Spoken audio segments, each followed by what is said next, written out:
passion to beat somebody. We're passionate to beat everybody. My expectation is we go out and dominate and create a nightmare and make people never want to play you again. If you are a fan of another team and your coach is not out there doing everything that Kirby Smart is doing right now, you are already losing.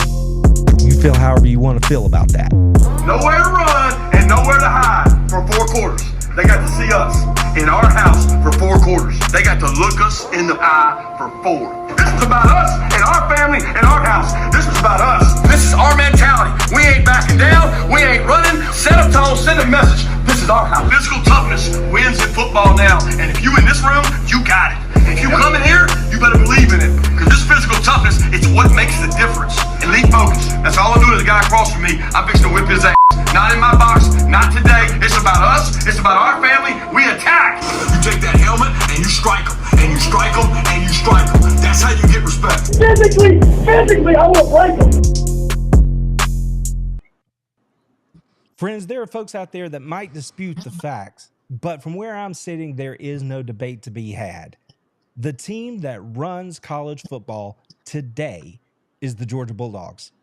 Now, you've heard me say that on this channel now for a little while, especially if you've been here since the beginning. But tonight, I'm not going to be the only voice saying it. Tonight is a special night because we have some fellas in here with us who are going to help me paint the picture for you as to exactly why the Georgia Bulldogs are the team that are dominating college football today. But before we do that, I want to take a second and remind you that Skull Shaver is our friends that are powering this podcast this evening.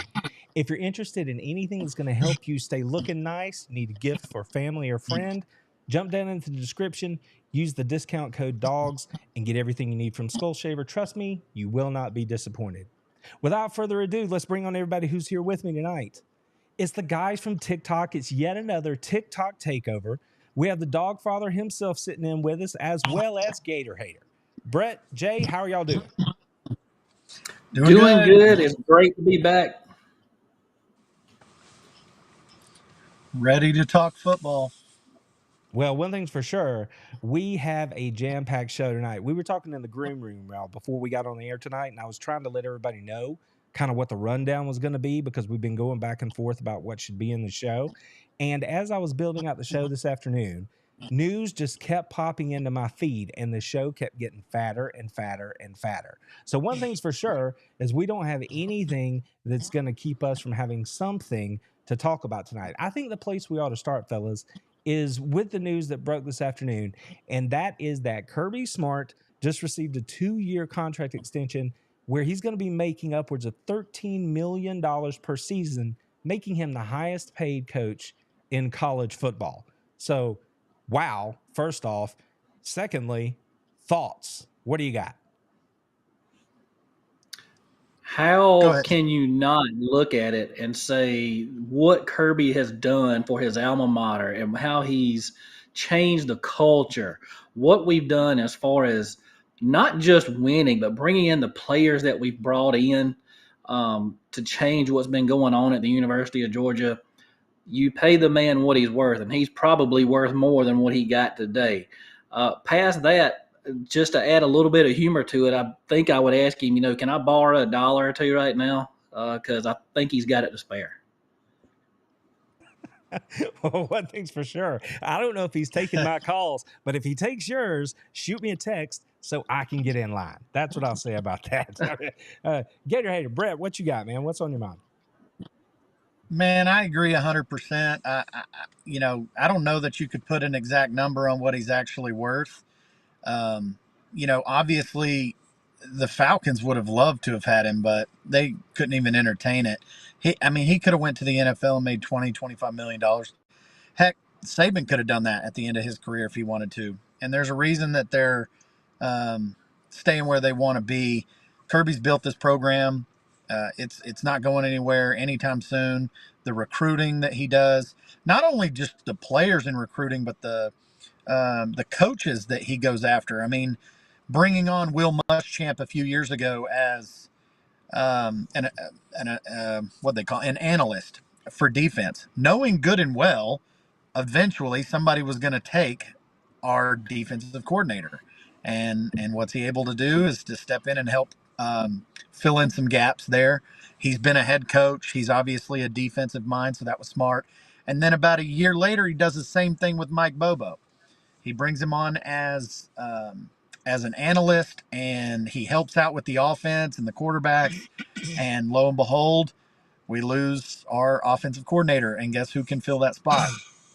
So it's not just who he's bringing on right now, but it's what the pieces that he's putting in place for long term.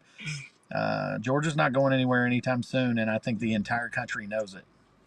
Yeah, there's no doubt. It's a machine. One piece just falls right in place behind the other. Another cog in the wheel, as if you want to think about it that way, because whether we're talking about players who, yes, you're like, why do 5-stars go to a place where there are a lot of 5-star players?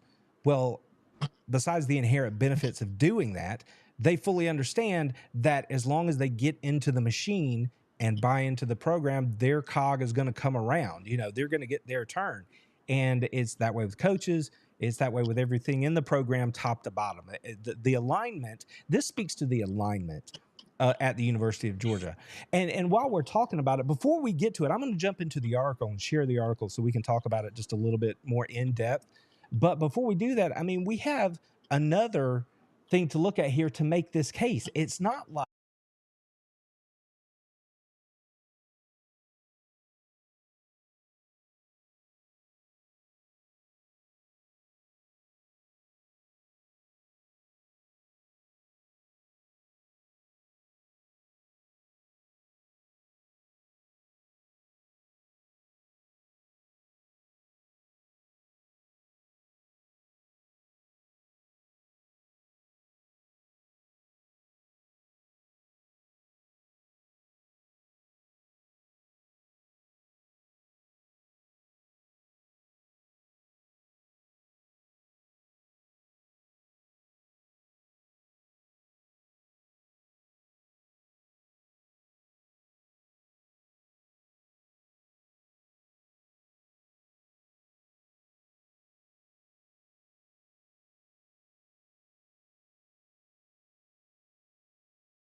Robinson over from Alabama.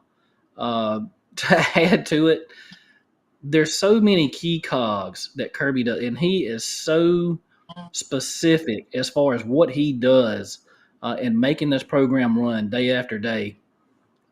I don't know if we have enough time in the pocket, enough time in the day to say how well he has run this at the University of Georgia.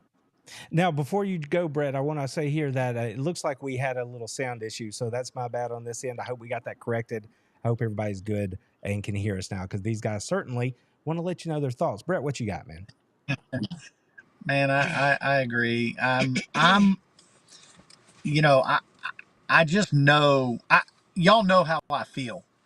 I'm not going to say that Kirby is the GOAT, but I know in my heart of hearts that barring some craziness, he will be the undisputed GOAT in college football. The things that he's already accomplished in such a short period of time is just crazy. He's blowing Nick Saban's records out of the water, and you know how I feel. I feel like Nick Saban was built by Kirby to begin with, because everything Kirby's doing here is the same exact thing that happened for Nick Saban in Alabama once he became the DC over there.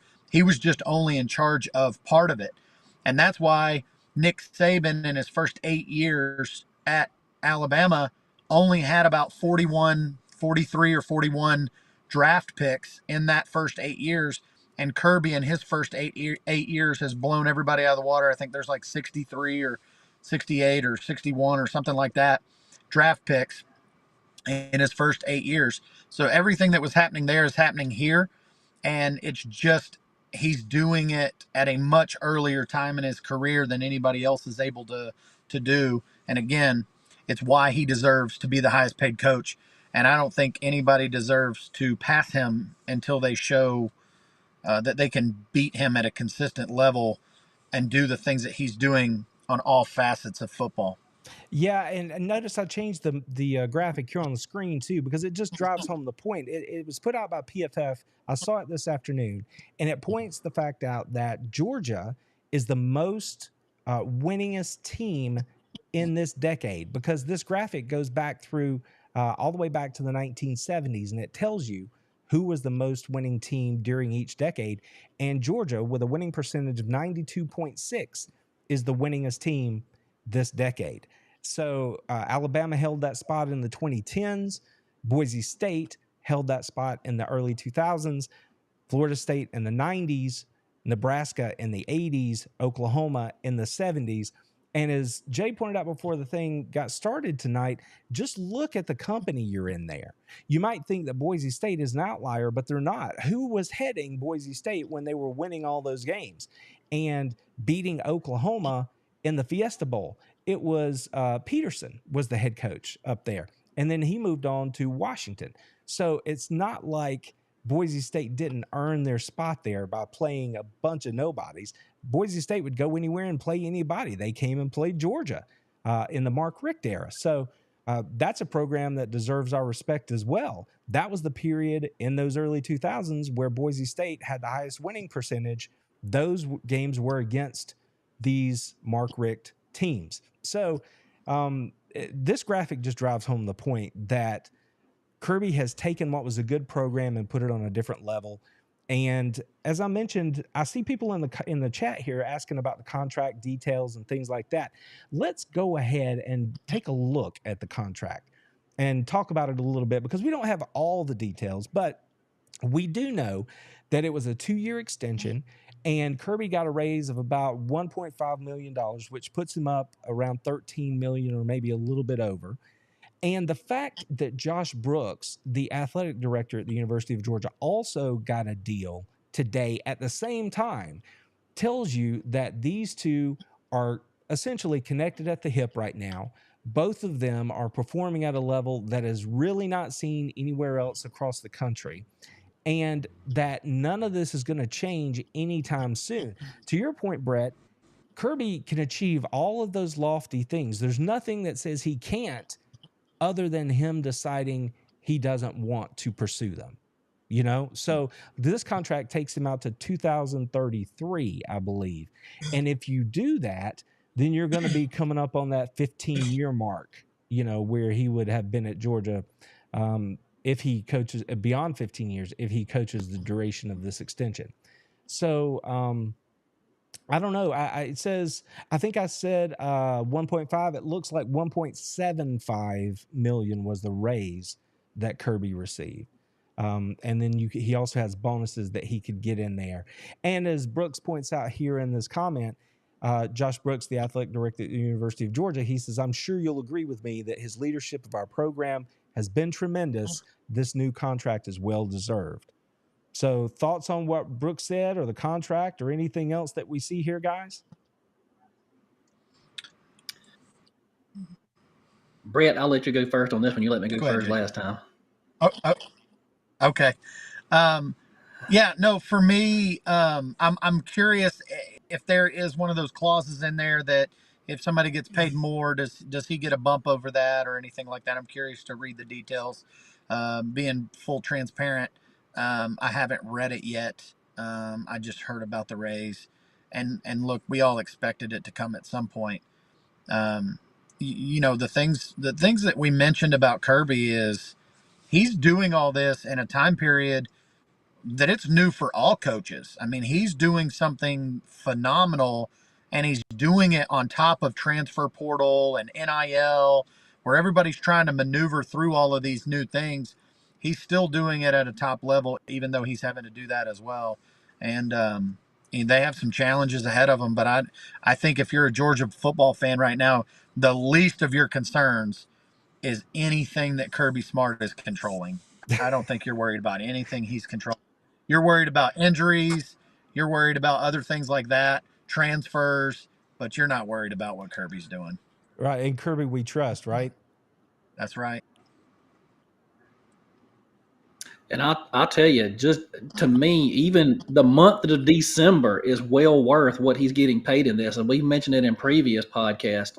If you're a head coach at a team like the University of Georgia, and Kirby is making $13 million now, if you're sitting there trying to get around a SEC championship, signing day, the transfer portal, NIL, December in itself is worth all of that when you're a head coach right here.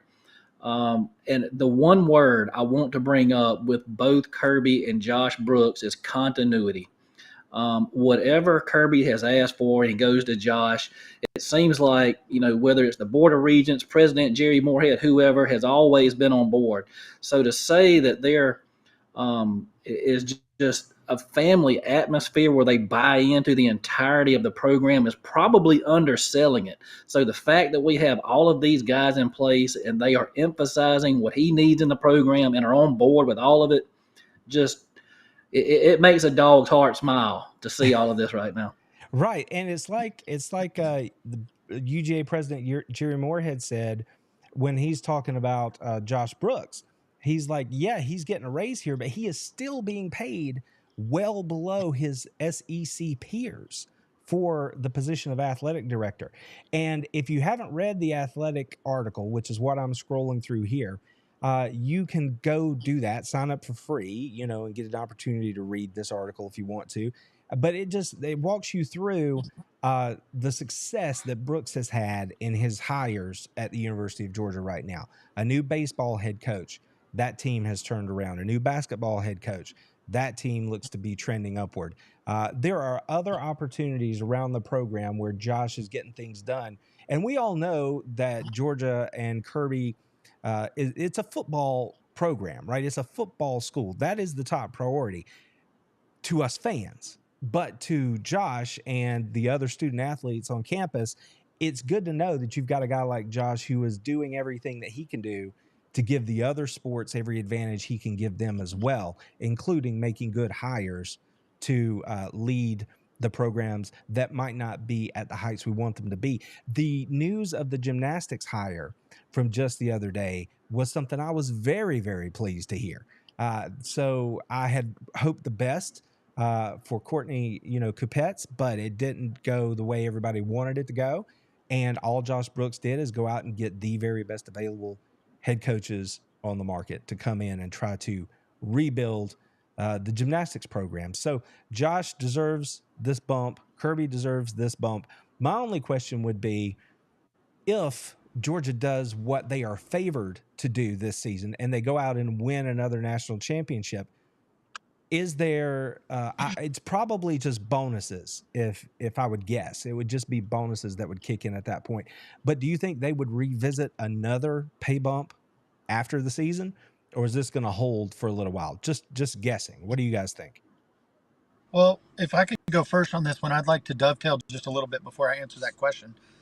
I think, kind of going off of what Jay said, that it really helps Kirby Smart to have an AD that's really grasping what Kirby's trying to do, and then trying to, like you said, Randy, like focus that on all sports.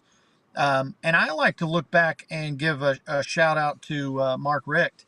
I feel like if the school, if the AD, I know it's a different AD now, but if he had done those things for Mark Richt, I like to think that Georgia might have one or two more titles.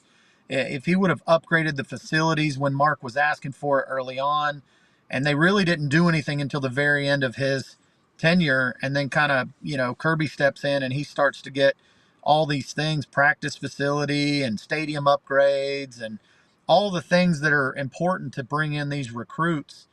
I just want to dovetail off that and say, I feel like if they would have done this a while ago, we would have been a lot better off a lot sooner. But to answer your question, can you remind me of your question? I'm so sorry. No, it was just if they go out and win the title again in 24, is there any shot other than bonuses that they're going to bump his pay again? Yeah, my best guess, Randy, would be probably not next year. I would say definitely within a 2-year period if we have another title. as long as we're fighting for titles every year, I think it's going to come up every year or two, no matter what. Because as these other coaches get raises, if they're not winning national championships or not doing the things that Kirby are doing, and they're getting these bumps, by all means, our coach should be the highest paid coach. I think Alabama fans felt the same way about Saban. We don't care how much you pay him; he should be the highest paid coach. He's doing this, and I feel the same way about Georgia now. Until somebody can do better than what Kirby's doing, he should always be considered to be the highest coach. So I'm all for a raise every year if that's what it means. But I think it'll take about every 2 years it'll be addressed. Yeah, this is one of those things. There's so much money in college football right now. The sport is not hurting for money. And this comes on the heels of the fact that there was a lot of rumbling this week about revenue sharing coming sooner rather than later. Maybe before the end of this calendar year, we might hear some news on that point. So there's more than enough money to go around. And I would say yes. If your performance dictates that you have shown to be the best one out there doing it, then you should be compensated in accordance with your production. So if that means you got to bump them every year, then so be it. So that's where we are. That was the news of the day. But there's so much more that we haven't even touched on. So let's take a second. We would be remiss. It's been a minute since we were together. But we would be remiss to not offer at least some general post-spring football practice thoughts about these dogs. So, Jay, where do you see the team? What did you see at spring that got you fired up? Or how are you feeling after the transfer portals have closed? All that sort of stuff that happened there in the spring window. What are your thoughts as we get ready to really turn our focus toward the regular season?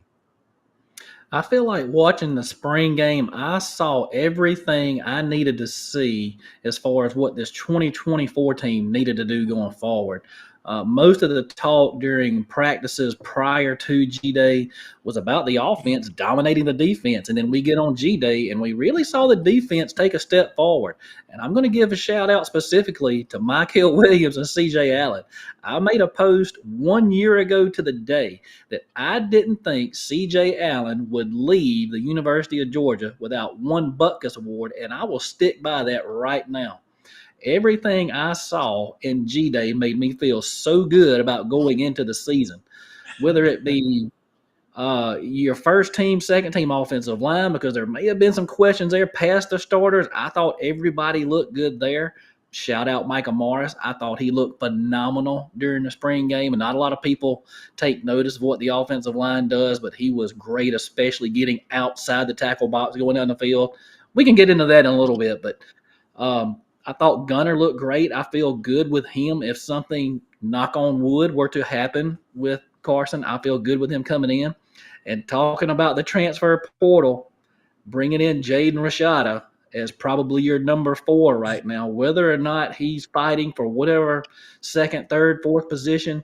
Kirby said it before. Iron sharpens iron. And if worst comes to worst, I'm glad to have somebody with that kind of athletic ability on the field that helps our quarterback room. So overall, absolutely thrilled with the way this team looks right now. Awesome. What you got, Brett? Man, I'm going to echo everything he said, with the quarterback situation there, bringing him in. I mean, when we look back, 2 years ago, 3 years ago now? 3 years ago. 2020 was a mess. Yeah, I mean, look, Stetson Bennett started that season really it was a tie for 4th string quarterback. And because of injuries and circumstances on the field and all those things, he gets his shot and he never looks back. So while I agree that Gunner looks great, I've always been high on Gunner Stockton. He's got an arm. We didn't even really get to see him at his full potential because he's got more legs than Carson Beck, and in the spring game they don't really allow the contact, and so there weren't that many running plays. I even think Kirby touched base on it, talked about how good he is on his legs, on his feet. So yeah, I mean, I feel like if something happens to Carson, I hope it doesn't, but if it does, I feel like we're in good hands. So speaking on some of the same things that Jay was talking about, man, there was all this talk, especially from Carson Beck and some of these guys, about how good our O-line was, and it's probably the best O-line we've had in quite a handful of years. And so I was expecting a lot more from our first team offense, but I really want to give praise to Kirby, because a lot of times you don't see strength against strength. And Kirby said from the get-go, I want strength against strength. So it's going to be first string offense versus first string defense, and second string versus second string. And what we saw, like Jay hinted to there, is that the defense really excelled. And a lot of people were like, well, maybe our offense isn't as good as we thought it was. But then you take a step back, and I'm a big believer that during the spring game, our offense faced the best defense they're going to face all year. And our defense faced the best offense that they're going to face all year. And that's not just because I'm a Georgia fan. They look to be the best two units in football right now. And man, Michael Williams, number 13, if I'm not mistaken, man, that's what I got the most out of the spring game.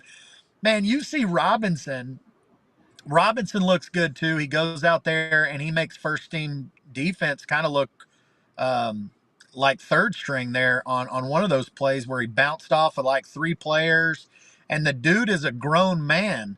And then when you see, we're talking about Roderick Robinson, just to be clear, not Ellis Robinson, Roderick Robinson, just to be clear. Yes, the running back. Yeah. Man, he is a grown man. And then when you see that grown man get tossed to the side like a rag doll by number 13 with hardly any effort, I mean, I feel bad for these other teams that are going to go up against this guy, because he can put his hands in the dirt and line up, or he can act as a spy and go after the QB or back up. And I mean, he can do anything on the field on defense, and he is a monster.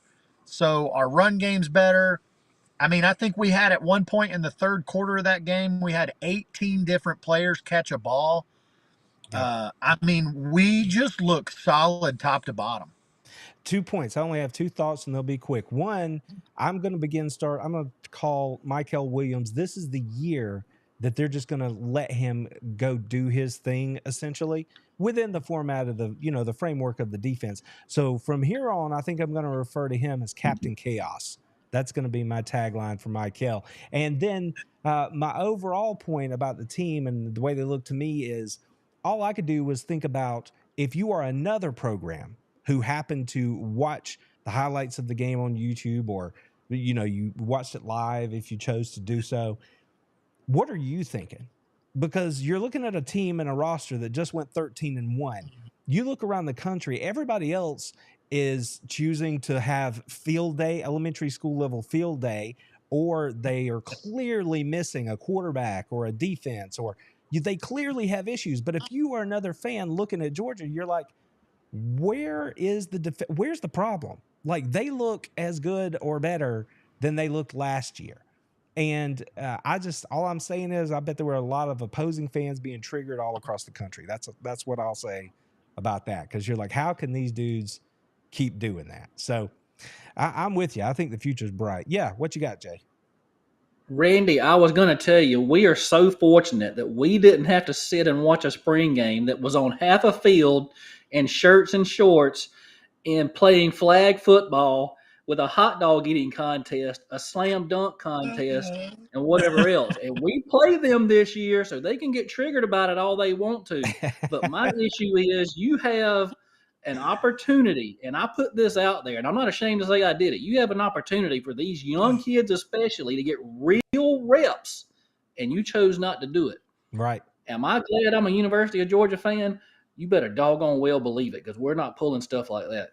That's right. And I can only imagine the memes once we get into the season and the run up to that game. It's going to be some sweet, sweet social media time. That's for sure, because there's going to be some fun stuff out there. I want to take this opportunity to say thank you to everybody in the chat. I see you guys over there. Thank you for hanging out with us. This is awesome. Carol, Tennille, Scotty, I see you guys. Thanks so much for the way you support the channel. I hope you're enjoying the show tonight. Now, let's take a second and transfer into the next big thing that happened since the last time we spoke. And that, of course, would be the NFL draft and our dogs who are leaving the program and going on to bigger and better things. Let's kick it off where the league kicked it off with the first round draft picks. Brock Bowers, everybody's All-American, was taken in the first round with the 13th pick overall by my Las Vegas Raiders. I'm a lifelong Raiders fan. And boy, can I tell you, I about jumped off the couch when they took Bowers at 13. The best player in the draft was sitting there at 13, and my team got him. So I understand we've got issues as far as quarterback and other things, but just purely as a Georgia and a Raiders fan, I was ecstatic with that pick. Guys, tell me what you think about Bowers to my Raiders. I can't tell you much about the Raiders because I'm not a Raiders fan, but I can tell you that Gardner Minshew is probably one of the happiest men on the face of the earth right now. I gotta be. Yeah, for me, nothing against the Raiders, okay, Randy? This is not personal. Hey, it's cool. I feel like it for him personally, it probably wasn't the best place to go. Does he make that team better? Yeah, he's going to make any team better for sure. Was it a steal of a pick? Absolutely, it was. I'm worried that maybe they don't have the pieces in place to let him excel. But we can't let this go by without saying, obviously there's going to be some conversation about what in the world is wrong with my Falcons. Because we needed defense, and then they pick a quarterback after signing the dude for $190 million. And it's like, okay, well, if you're going to do that, why didn't you get Bowers? Oh, man. I don't understand it. I see Tennille just dropped this in the comment. I've seen where fans were upset for the Raiders taking another tight end instead of a quarterback. Here's the thing. Take it from a Raiders fan. They have 3 tight ends on the team already, including the kid from Notre Dame, Michael Mayer, if you'll remember him. Yep. And here's the thing. With 3 tight ends on the team, that's all fine and good. They didn't have one Brock Bowers or anybody like him. And right. They're not going to use him like a hand-in-the-dirt tight end anyway. He'll put his hand down occasionally, but he's going to be in the slot. He's going to do more H-back type things. He is going to be, just like he was at Georgia, a matchup nightmare for the Raiders. And it doesn't matter if it's Aiden O'Connell or Gardner Minshew or whoever it is trying to throw the ball. It's like you said, he's going to make them better. And I'm just going to love watching him wear the silver and black. So that's right. And as far as the Falcons are concerned, I have never been on that train. I feel for you guys. I couldn't really get my head around what they did there. So, I mean, Jay, I know you're a Falcons guy too. This isn't about them, but if you need to vent a little bit, take the floor. Well, not really. I mean, because when the Raiders took Bowers, the first thing in my mind was, I know the Falcons visit Vegas this year. It is not beyond me to make a weekend trip out there in my Brock Bowers jersey and be happy as hell. I haven't bought a jersey in like 15 years.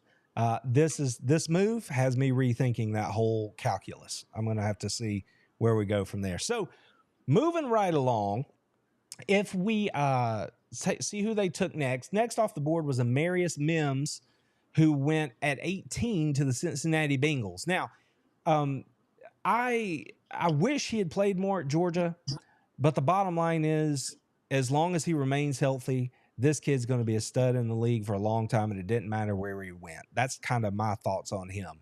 If you guys want to expound on that, go right ahead. Zero sacks allowed in 790 snaps or something crazy. So obviously we wish he would have played more. There were some health issues there. The dude is a beast. That's a huge pickup. Oh, well, pick him up, Jay. Okay, yeah, I was, I mentioned. You got me? I mentioned. Oh, wait, there he is. He's back. Go ahead, Brett. Sorry, my wife called. Yes. So to me, the bigger news with this pick was the Nick Saban comments. I mean, I don't know what that was all about, but that was a little weird. Yeah, well, the good thing is when you got to sit there and put your face in front of the camera time after time, you're going to say a bunch of stuff. So if anybody really wants to know or wants to have him back it up, they know where to find him. That's for sure. Yeah. Well, I mentioned Gardner Minshew, as happy as he was to have Brock Bowers out there. If you're Joe Burrow coming off an injury, you're probably doing backflips to be able to get a Marius Mims on that offensive line, protecting your backside for the next 5 years under a rookie contract. Add on to the fact that is a really good football team. I don't know if he could have picked a better spot for him to go in the draft. Yeah, it looks good from Marius. And then if we move on down the line, that boy Ladd led off the board. He didn't sneak into the first round like I thought he might, but he went at 34 in the second round to the San Diego Chargers. This seems like a guy that everybody counted out, even as just a year ago. If you're listening to opposing fans as a kid that's not even going to be drafted or going to be taken in the late rounds, not only did he almost sneak his way into the first round, but he is in position, as far as I can tell, to potentially be wide receiver 1 out there in LA for the Chargers. That's quite a move. That's quite a jump. I think he's going to see the ball. That's a distinct possibility, especially with the fact that Keenan Allen is no longer there. Now he's a Chicago Bear. Justin Herbert. We talked about all these other quarterbacks being happy with who they've got.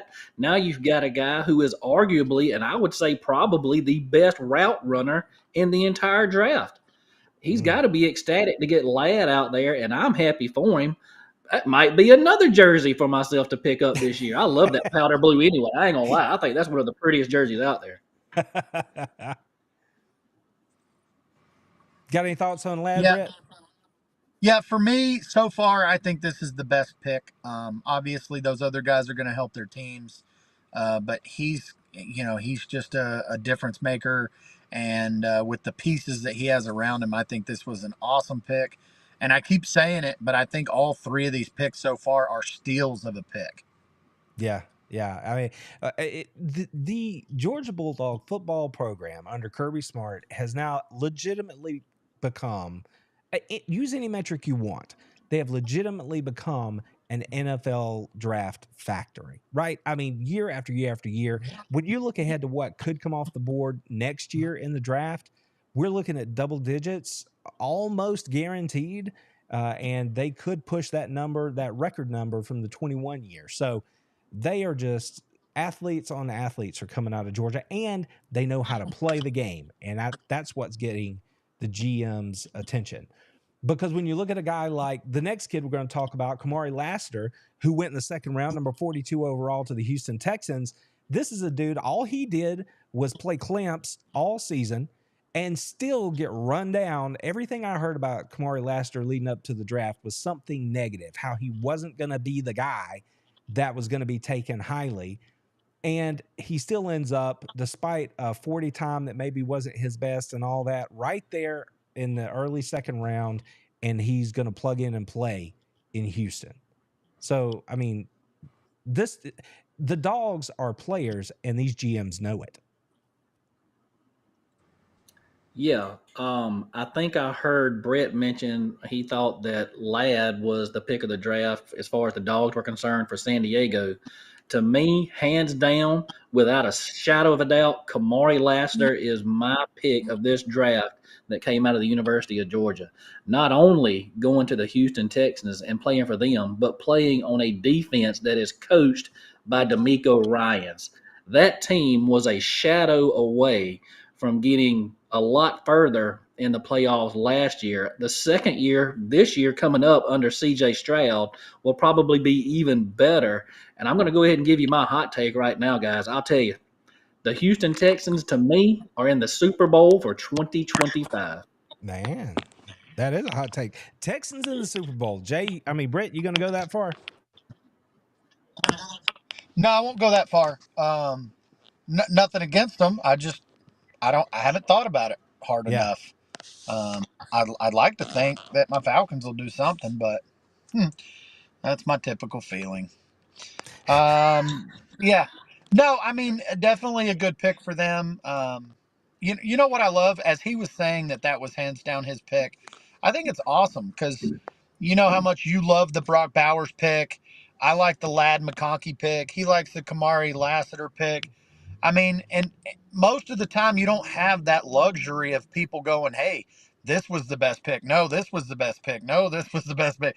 It's usually one or two guys and the fan base is split. But you talk to Georgia fans, with the amount of talent that Kirby's putting into the NFL, it's across the board.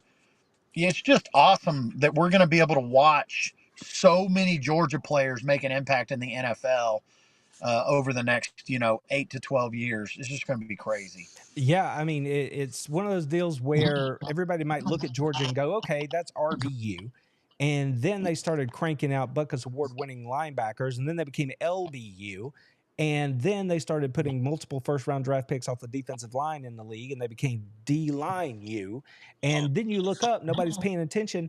They have had a tight end drafted for 8 consecutive years. The only school in the country to do that.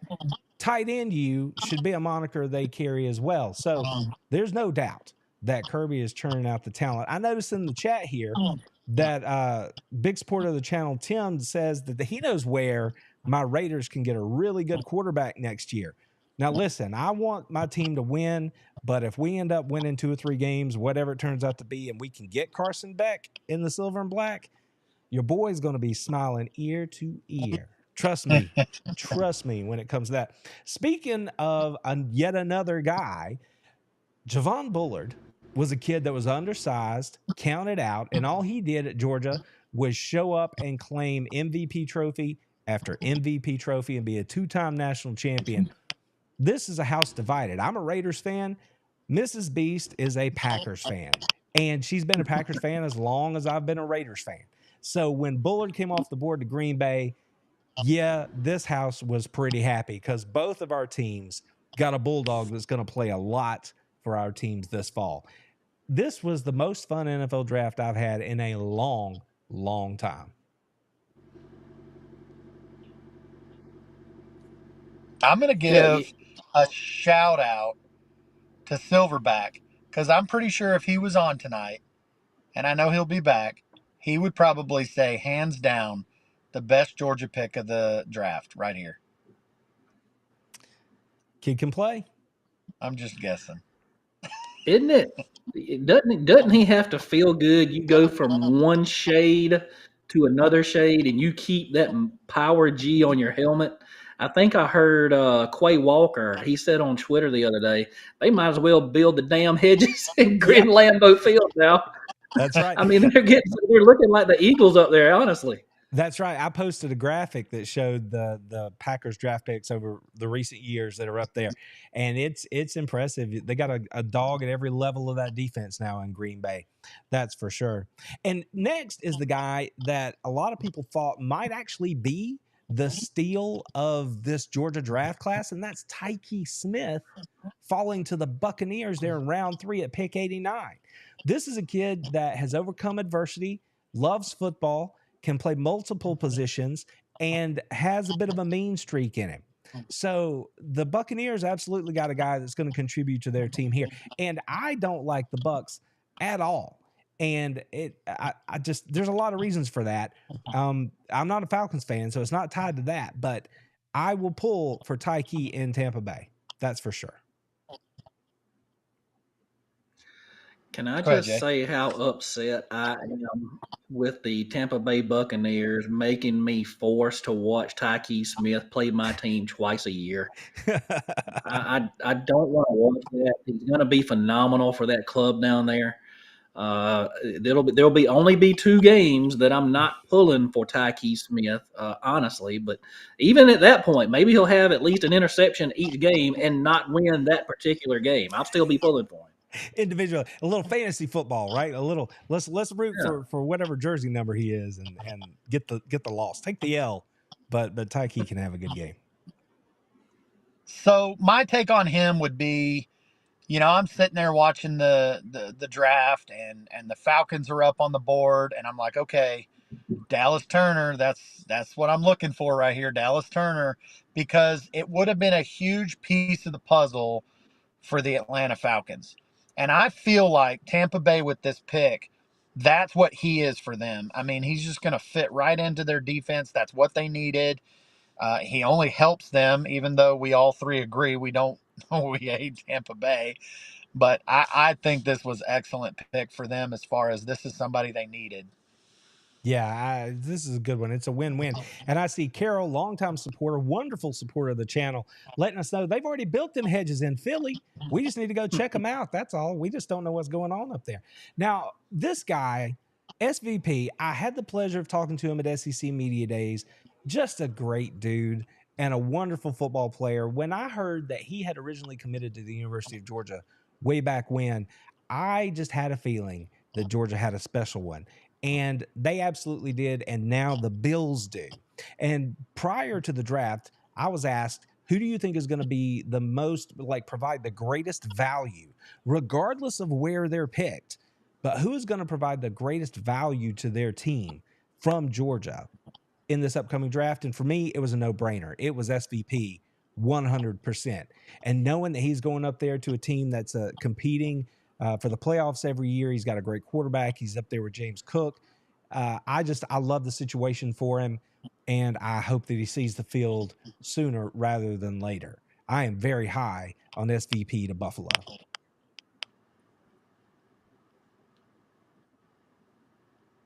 I was going to let Brett go. I know I went first last time. I didn't want to cut him off. I didn't know if he was going to go, but I'll tell you, the one word that sticks out to me with SVP going up there beyond anything else is leadership. This kid is going to be an absolute leader in that locker room.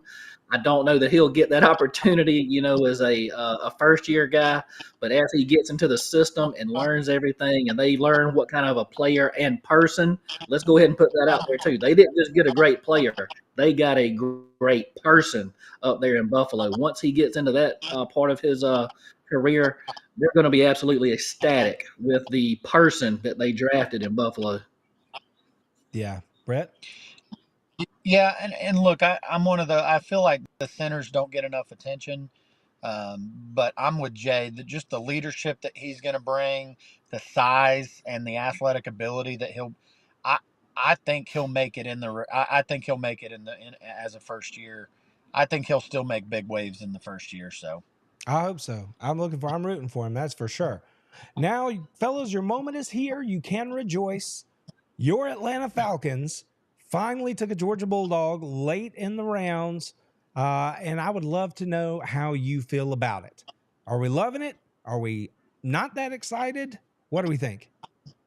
Defensive Rookie of the Year. Go ahead, Jay. There you go. Defensive Rookie of the Year. Yeah, I mean, I like it. I just feel like Atlanta was like, you know what? Bunch of Atlanta fans are also Georgia fans because they're from the same state, and so we have a lot of Georgia fans that are Falcons fans, and they're complaining every year because we don't take a Falcons player. Let's just use our last pick of the year and just pick a Georgia player. And I'm fine with who it is. I just feel like that's what they did. They're like, you know what? We're just going to give them our last pick. Oh, man. But I'm happy with it. We get to root on a fellow Georgia. And maybe he'll have that success that Jay's talking about. And then maybe they'll look up and think just like Green Bay or just like Philadelphia and go, you know what? Maybe Kirby's doing it better than anybody at that level. And then those guys come to this level. Maybe we should have those guys. Here's what I'll tell you.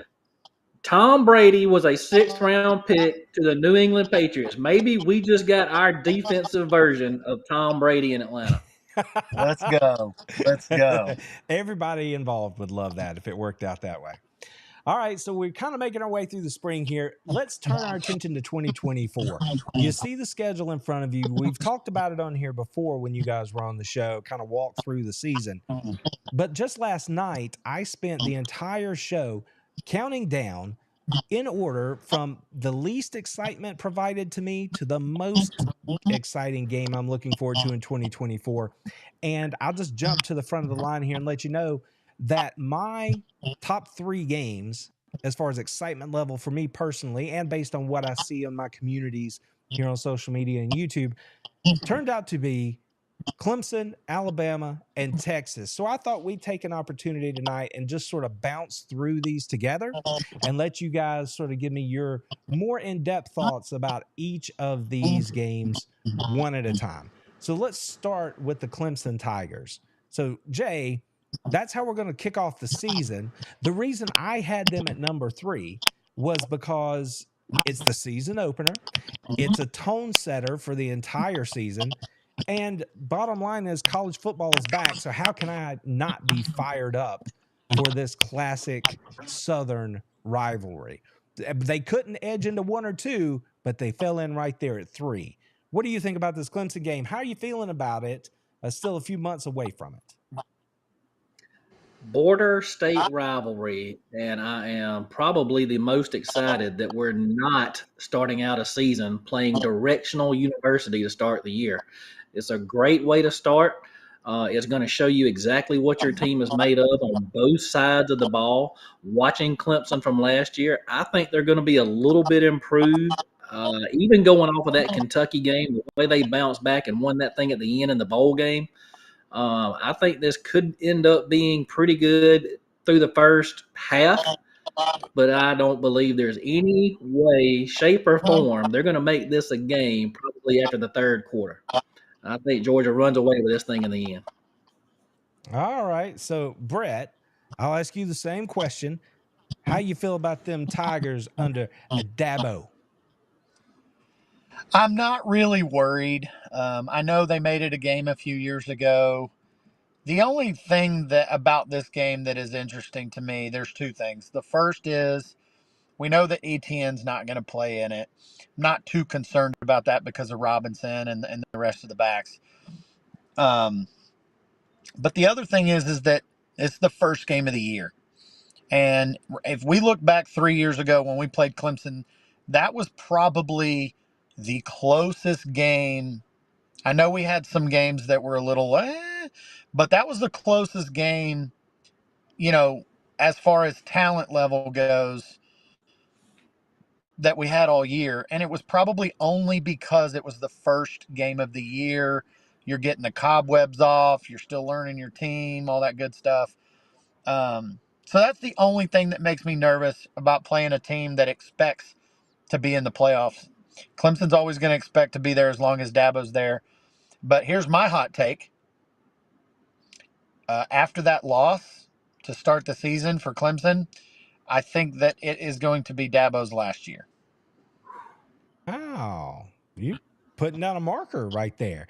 Now, is that because of performance, or do you think he's just going to be, too old man get off my yard about it and decide he's done? So he'll go down as a great for Clemson, no doubt. I think the problem for him is transfer portal, NIL. He does not deal with it well, and unless he changes, nothing's going to change. And if he can't make the playoffs this year, I think losing to Georgia in the first game of the year is going to take the breath out of the fan base.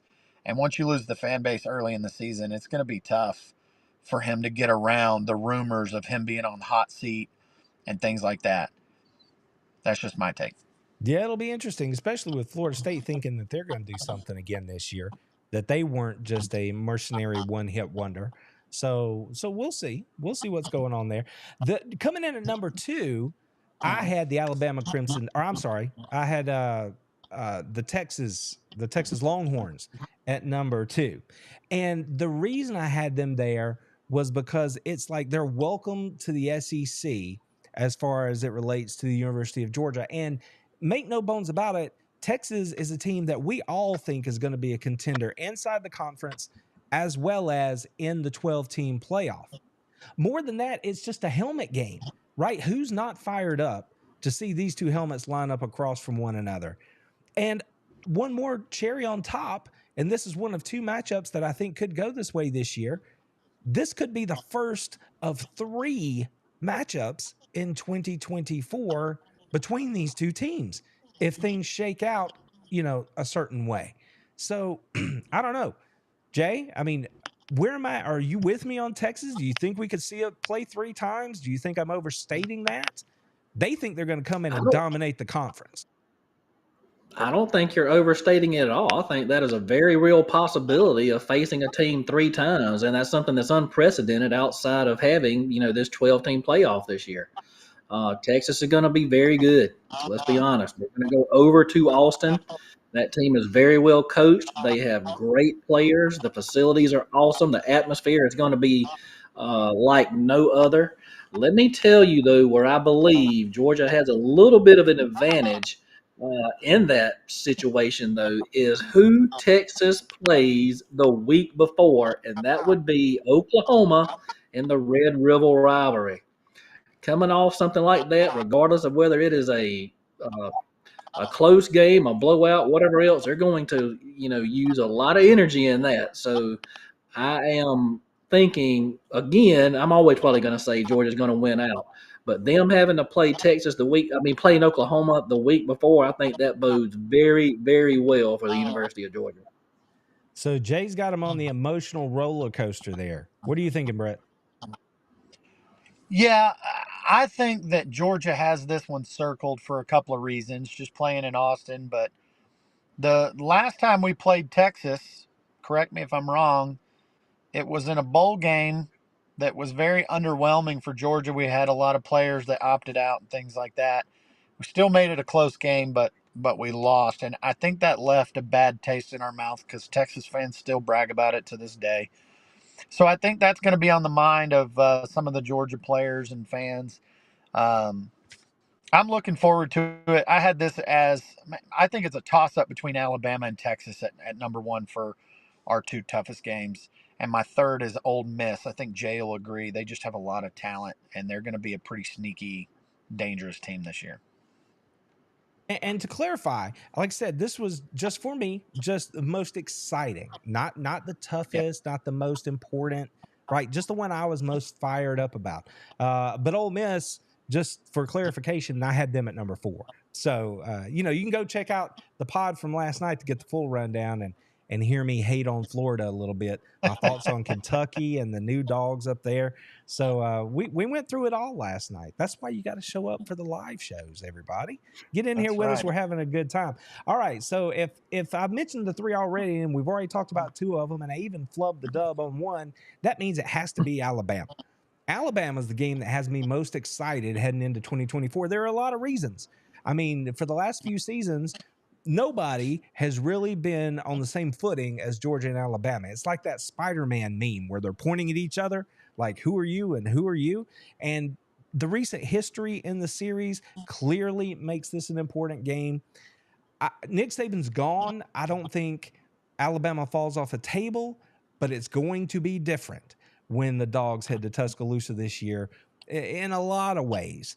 And then I think we have to admit the fact that this game is, it is, whether it's fair or not, it is an important game for Kirby Smart because of everything I've already mentioned.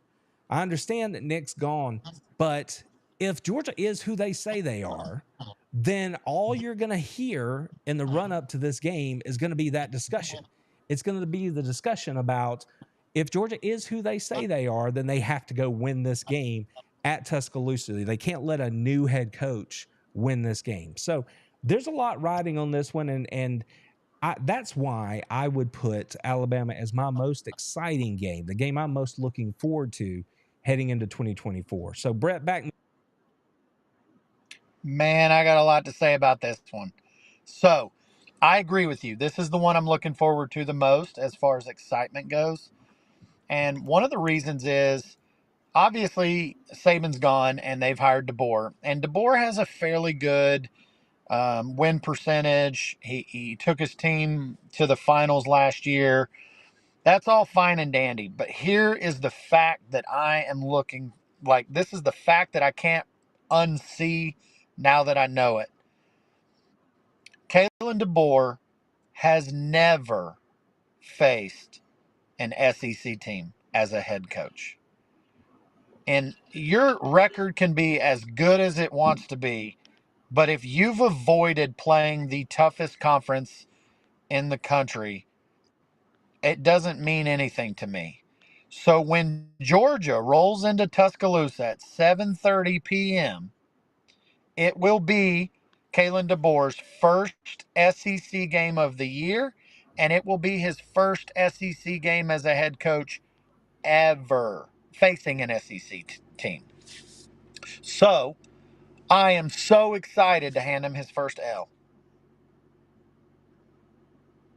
I am not certain about that. I thought maybe they played Mississippi State prior to playing Georgia, but I would have to call up the schedule to look for sure. So I'm just going to put a little footnote there to double check that fact. But let me know what you come up with. Yeah, because I don't know. If you're sure about it, I'm with you. But I don't remember for sure. I was looking at the schedules last night, so who knows? I could have been looking at a different one. Jay, now before we move on, I see we've got some people in the chat here who are talking about making a statement in Tuscaloosa and all that kind of stuff. I am pretty fired up. I'm excited for this one. I know you are too. Yeah, I had Alabama's schedule pulled up, and I knew you were going to start talking about it, and they're actually off the week before we play them over in Tuscaloosa. But prior to that, they are on the road at Wisconsin. Now, do I think Wisconsin is a world beater? Absolutely not. Do I think we'll get a pretty good look at what Alabama is during that game? Yes, I do. But let's be honest, guys. This is Alabama. This is the Crimson Tide. This is the Georgia Bulldog kryptonite prior to 2021. But what they don't have at this point is Nick Saban. Nick Saban's going to be on College game day. He is going to be running errands for Miss Terry. So with all of that said, when you've got the greatest coach in college football on our sideline this year, Georgia wins this ball game.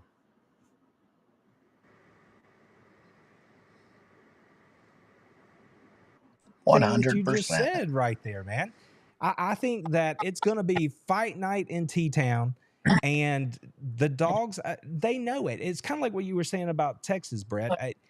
The players may not think about that game, but Kirby does, because he has pointed to the fact that what happened in that Sugar Bowl against Texas irks him to this day. The way they handled the roster, the way they handled opt-outs, the way he worked his team in the lead up to that game taught him a lot. And he has taken that with him every day since that fact, swearing to not let it happen again. And kind of like Mississippi last season, there was one team that Georgia hadn't beaten, and it was Mississippi. And the last time we went to Mississippi, that was a house of horrors for Kirby and the Bulldogs. And he got a little get back last year. This year they go back to Mississippi to put the nail in the coffin over there on that deal. But I believe that Kirby takes things personally, and he knows what happened against Texas, and he's going to have the boys ready to play when they get out there. Now that's just me. That's just my take on it from watching him and the program and the way they operate. But I wouldn't put it past him. I don't know. Jay, what do you think? Guys, I went to the Sugar Bowl against Texas that year. I was at Harrah's Casino 2 days prior to that game. I'm not going to mention any names, but did I see some opt-outs hanging out in Harrah's, playing around, doing stuff that you would think they might be hanging out with their brother somewhere else? Yeah, I saw that. So to your point, to where Kirby saw what was going on as far as the opt-outs, the way the culture was at that time, he made it his mission to change it right then and there after that game.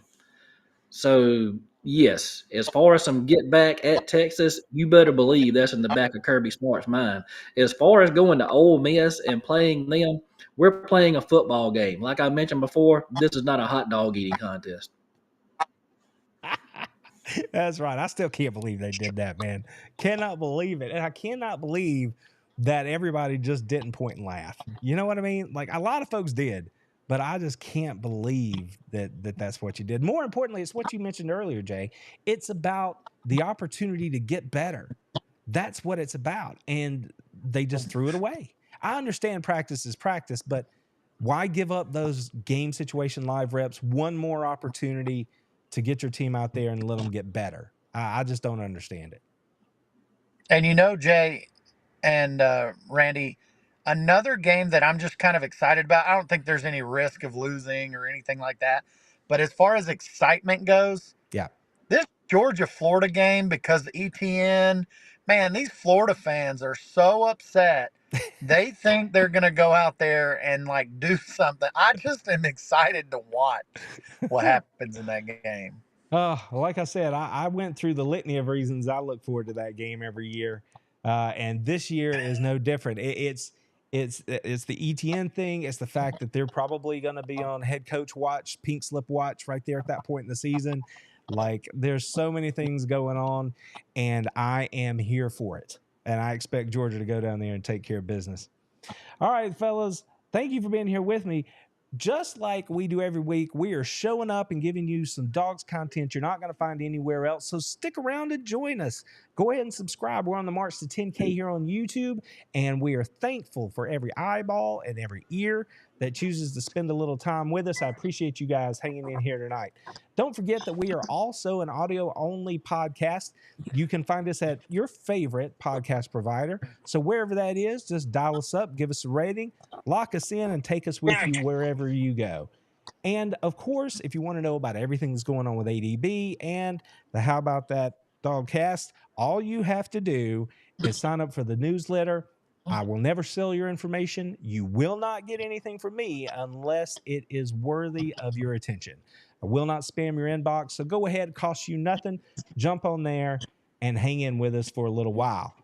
And finally, as I always do, I want to make sure that our members of the channel know how much we appreciate them. It is because of support from guys like you, ladies like you, that we can bring you Georgia Bulldogs content like this consistently here on the channel.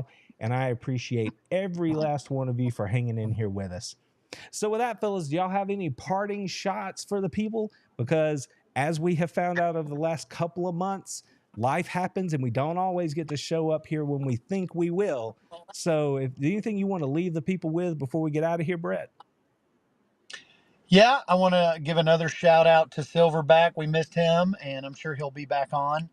And, man, I know as we get closer to football season, we're going to get all amped up and ready to go.